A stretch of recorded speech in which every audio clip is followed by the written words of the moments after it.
வீட்டுல செஞ்ச கொழுக்கட்டை ப்ரோ.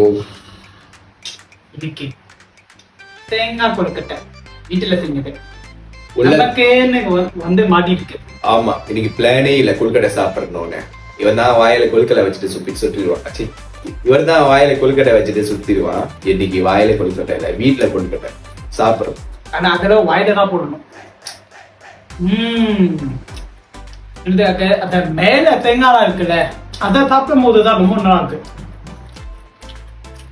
இந்த கொழுக்கட்டையோட டேஸ்டும் இதோ தேங்காய் சேர்ந்தும் போது ரொம்ப நல்லா இருக்கு. இவங்க அம்மா தான் பண்ணாங்க. வீட்டுக்கு முன்னாடி ஏதோ பண்ணிருக்காங்க, போயிட்டோம் சாப்பிட்டு போயிட்டோம்னு கொடுத்தாங்க. நான் ஏன் இவ்வளவு நிமிஷம் சைலண்டா இருந்தேன்? நான் சாப்பிடும் போது பேச மாட்டேன், பேசும்போது நான் சாப்பிட மாட்டேன். அப்படி ஒரு பழக்கம். ஆனா எனக்கும் ஃபுட் பிளாக் ஆகும் அப்படிதான், ஆகவே ஆகாது. சாப்பிடும் போது பேசக்கூடாது, பேசும்போது சாப்பிடக்கூடாது. நான் ஃபுட் பிளாகர்னா சாப்பிடும் போது பேசிதான் ஆகணும், அதான் அவனோட வேலையே. இப்போ நம்ம பாவை கூட பண்ணலாமா?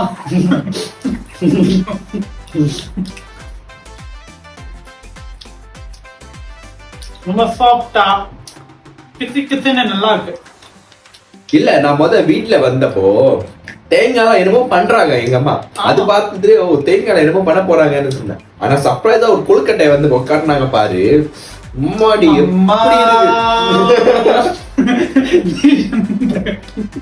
ஒரு 2 வருஷம் போல இருக்கு கொழுக்கட்டை சாப்பிட்டு.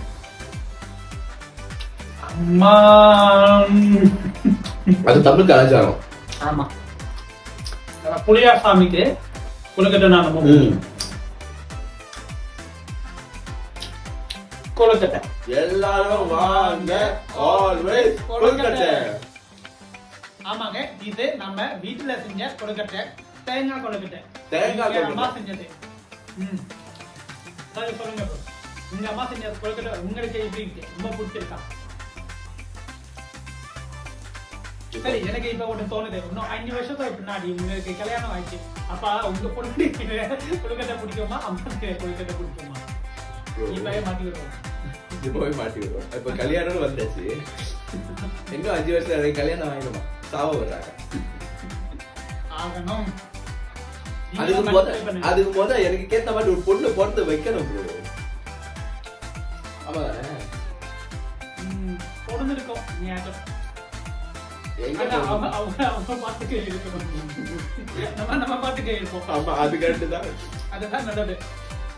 வாழ்க்கையில எல்லாரும் பண்ற தப்பு ஃபர்ஸ்ட் விஷயம் கல்யாணம் தான். சில பேர் கல்யாணம் பண்ணிட்டு சாதிச்சிருவாங்க, சில பேர் சாதிச்சுட்டு கல்யாணம் பண்ணுவாங்க, சில பேர் சாதிச்சு முடிஞ்சு கல்யாணம் பண்ணிட்டு வேஸ்ட் ஆகி போயிடுவாங்க, சில பேர் கல்யாணம் பண்ணிட்டு வாழ்க்கையே. சில பேர் எதுக்கு கல்யாணம் பண்ணா தெரியாம பண்ணிட்டு வேஸ்டா போயிடுவாங்க. இல்ல, ஆசையை தீர முடியாம கல்யாணம் பண்ணிட்டாங்க. அந்த டைம்ல என்ன தோணுதுன்னா கல்யாணம் பண்ணு தோணும். பண்ணதுக்கு அப்புறம் ஐயோ ஏன்டா கல்யாணம் பண்ணணும்னு தோணும். அதுக்கு பேசாம கொழுக்கட்டையே சாப்பிடலாம். அம்மா செஞ்ச கொழுக்கட்டையே சாப்பிடலாம். பயப்பட வேணாம். இங்க பாருங்க, சமைக்கிறதுக்கு ஆள் இல்லாட்டி கல்யாணம் பண்ணாதீங்க. அது ஒரு தத்துவமா சொல்றேன். சமைக்கிறதுக்கு ஆள் கல்யாணம், அம்மா எந்த டைம் போனாலும் சமைச்சு கொடுப்பாரு. உடம்புக்கு முடியலன்னா கூட அவங்க ஏதாவது ட்ரை பண்ணிட்டு கொடுப்பாரு. அதான் அம்மா. அது பொண்டாட்டியா இருந்துக்குவாங்க. அவரு சமைச்சதை நீங்க போய் உதவி செய்யணும். அதுக்கப்புறம் வீட்டுக்கு போய்க்கணும். அப்புறம் வெளியில விஷயத்த நீங்களும் பாத்துக்கணும். தேவையா? வேற நல்ல விஷயம் தான். ஆனா மத்தவங்க பண்ணட்டும், நம்ம வேண்டாம்.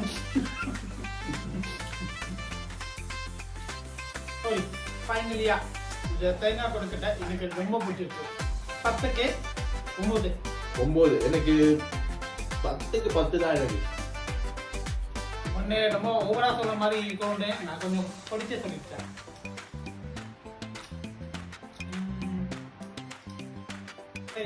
ஒரு மார்க்கை கொண்டது என்ன காரணம் சொல்றான்? எல்லாமே நல்லா தான் இருக்கு. 10க்கு 10 தான். 10க்கு 10 தான். 10.10 தேங்காய் கொழுக்கட்டை. அங்கே வேலை செய்யறது. அங்க வர. சும்மா வாங்க சும்மா. நான் பைத்தியம்.